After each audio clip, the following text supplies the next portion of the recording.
Good morning, everyone. Good morning. My name is Cheryl Obarr, and I'm here, and this is my presentation on RFID. So, first of all, with what you know, how many of you are concerned with radio frequency identification? Several, but several of you are, Well, I hope to enlighten you just a little bit and give you things to think about today. Going back in time, in World War II, the U.S. and Great Britain came together saying, hey, we got to find a way to figure out which plane's coming in. Is it one of us or is it one of them? So friend or foe. So they decided to take and put a transponder in the back of the plane that screamed, I'm your friend. And they had a reader on the ground saying, hey, this is one of our guys, let him come in. We don't want to shoot our guys down. So now we know who's coming in. Do we need to get our guys ready to shoot them down? Now we're going to jump ahead to 1973. And we've got this inventor, Mario Cordolo, patent the first transponder, with a 16-bit memory, all the way back there. And it had memory on it. So you got your farmers are going, hey, I can use this. I can tell if my cows are getting sick. Do they need to be vaccinated, dewormed? So they put a collar on it and put a transponder on it. It would walk in the barn, just like a metal detector. It would read it, and it doesn't do it one at a time, but several cows could go through, and it automatically reads every one of them. So they've got this data in their hand. So now we're going to jump ahead into the mid-80s. Everybody's losing their pets. You got about a 25% of getting your pet back without this transponder being placed within it, and it's done in the neck before the shoulders. So now people are going, hey, I want this chip. I want to get my pet back. This is part of my family. So if it gets picked up by the doggy pound, they got a reader, and on this one shows a reader. They can take it, and you're in close proximity, and it gives it an identification. With this identification, they go, oh, this is Mr. Smith, and this is their information. They call them up, say, hey, we got your little loved one here at the pound. Do you want to come pick it up? So now that percentage has went to 50% of getting your pets back if they're lost. Everybody thought this was the grandest thing. So, and speaking of this, you've got three types. You got the passive, and this is the most common one. And then in your handouts, I have attached a piece of rice so you can kind of get an idea of it. And this one, they take between your forefinger, pointer, and your thumb, this little meshy tissue, and they insert that tag into your hand. You've got an active, it's got battery powered, and this is the one that the cows, the dairy farmers used, and it's about the size of a defibrillator pacemaker that goes in your chest if you've got a heart condition. So, you know, about the size of an egg, a little bit bigger. Then you got battery assisted. People up north use these a lot. They're a square box that sits in the front of the car windshield, and as you're going through toll booths, it reads it. They've got the reader set up. They read it, and they can pay their tolls coming back and forth monthly or automatically debited out of their bank accounts.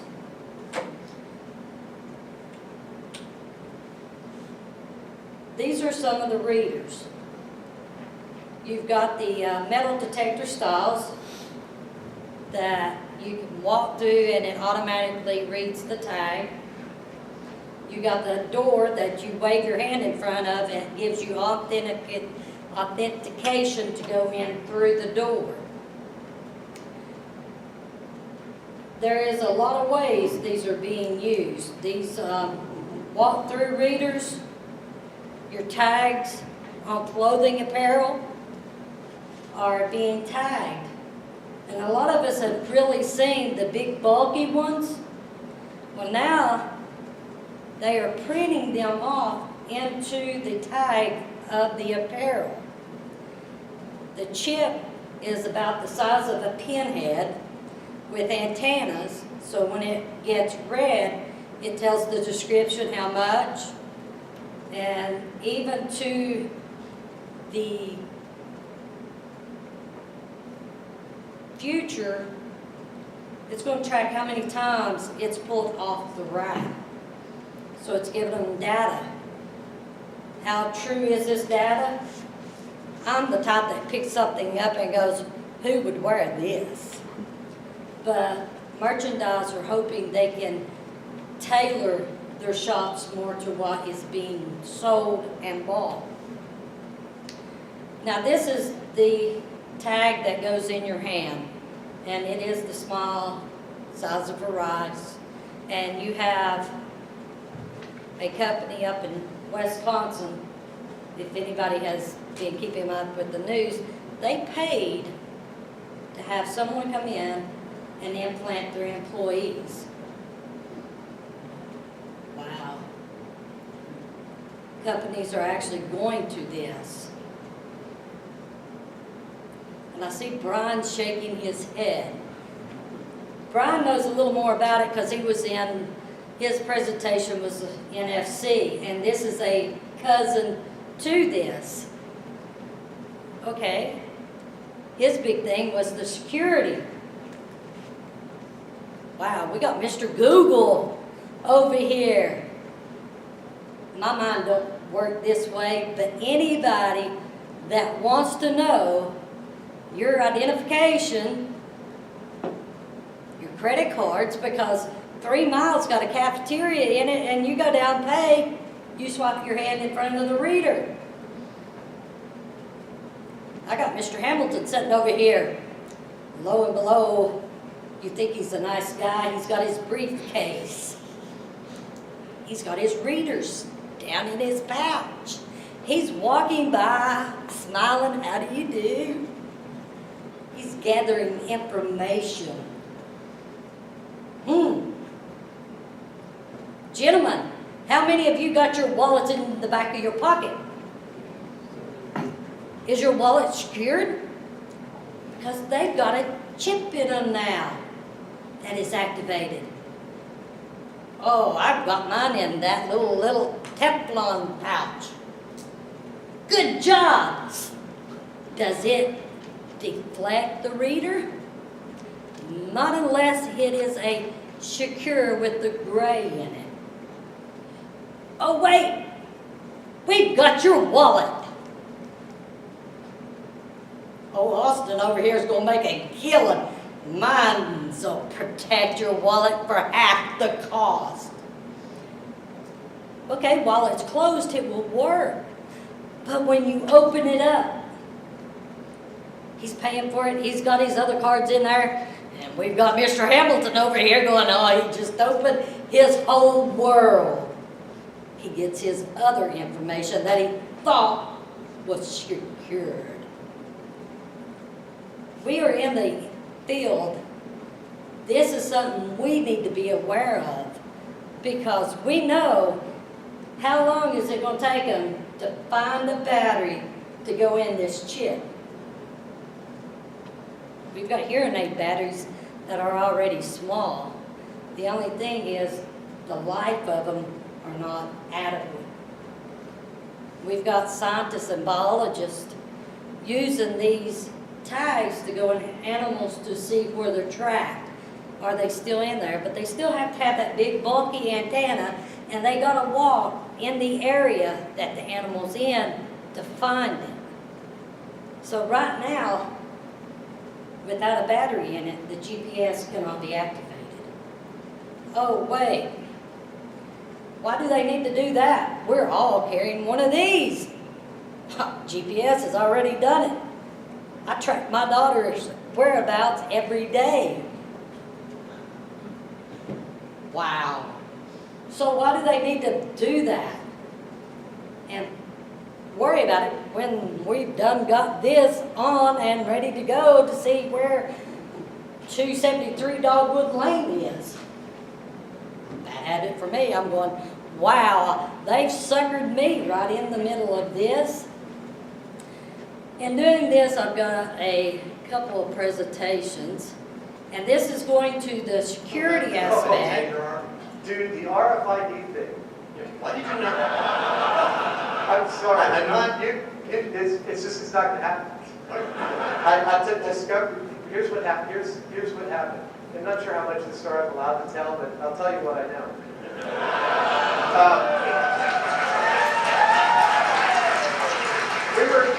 We were going to do RFID, and on several levels, you know, how hackable, how reliable, how trackable, etc.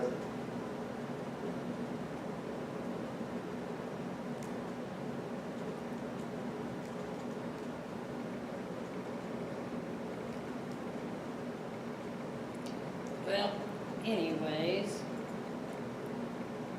the gist of this one, does everybody know about Mythbusters? All right.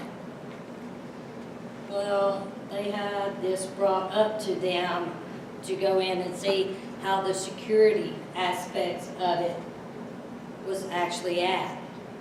They called Texas Instruments, set up a conference call with one of the people, Tori. They went in, called Texas Instrument. Texas Instruments comes on the conference call with their legal counsel, head legal counsel for American Express, Visa, MasterCard, and said, you're not doing this. Discovery backed down and they would not touch this at all. They backed way down because they said, you're not doing this. And this will give you some aspects of the future. Hi, Mary. Yes, I'd like to order. This is Mr. Kelly. Yes. Thank you for calling again, sir. I share your national identification number is 610-204-999-45-54210. Is that correct? Yes. Thank you, Mr. Kelly. I see you at 736 Montrose Court, but you're calling from your cell phone. Are you at home? I'm just leaving work, but Oh, we can deliver to Bob House Supply. That's at 175 Lincoln Avenue, yes? No, I'm on my way home. How do you know all this stuff? We just got wired. Oh, well, I'd like to order a couple of your double meat specialties. Sure thing. There'll be a new $20 charge for this, sir. What do you mean? Sir, the system shows me that your medical records indicate that you have high blood pressure and extremely high cholesterol.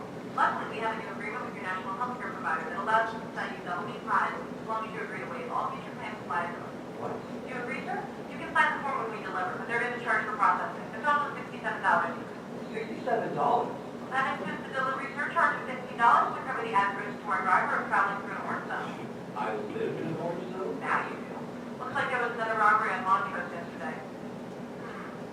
You could pay $48 if you ordered our special express submarine combo and picked up yourself.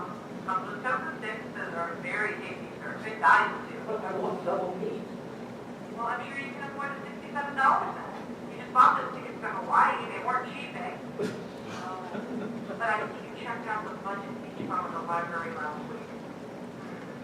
Up to you, sir. Right. Get the sprout stuff. Good choice, sir. Gotta watch that waist if you're hitting the beach, eh? 42 inches. Wow. And I think some of those sprouts is like required. And how much? Just between you and me, there's a $3 off coupon in this month's Total Men's Fitness magazine. You're one day subscribed to that, right? Anyhow, click that and it's $19.99. Whoa, looks like you maxed out on all your credit cards. Bring cash, okay? Oh.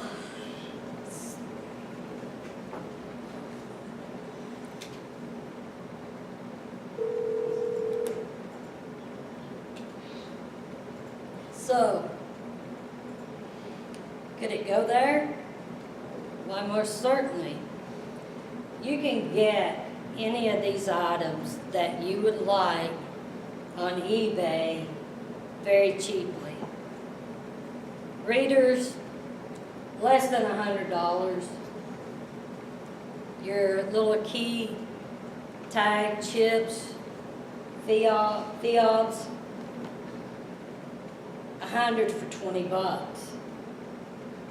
And my last question, how many in your pockets got your little key fobs to automatically unlock your card?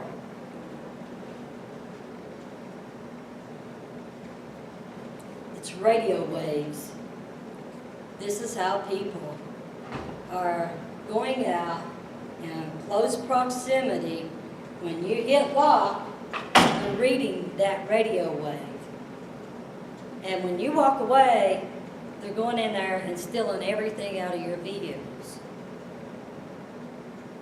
But this is the latest and greatest thing. All I have to do is swipe my hand. I'm authenticated to get onto my computer. I can walk through the door. I don't have to worry about where did I leave my key badge. I mean, everything is great, but where's Mr. Hamilton going to take this? We've got to be persistent on how we're doing our jobs and keep ourselves safe, not along with your families, because people are taking this and doing door locks to their homes. Automatic start with their vehicles. I just want to give you guys something to think about and where we are going with this, because this is right up our jobs. When are we going to be pushed to say our company's going to put implanted chip? All you need to do this is a syringe, a chip,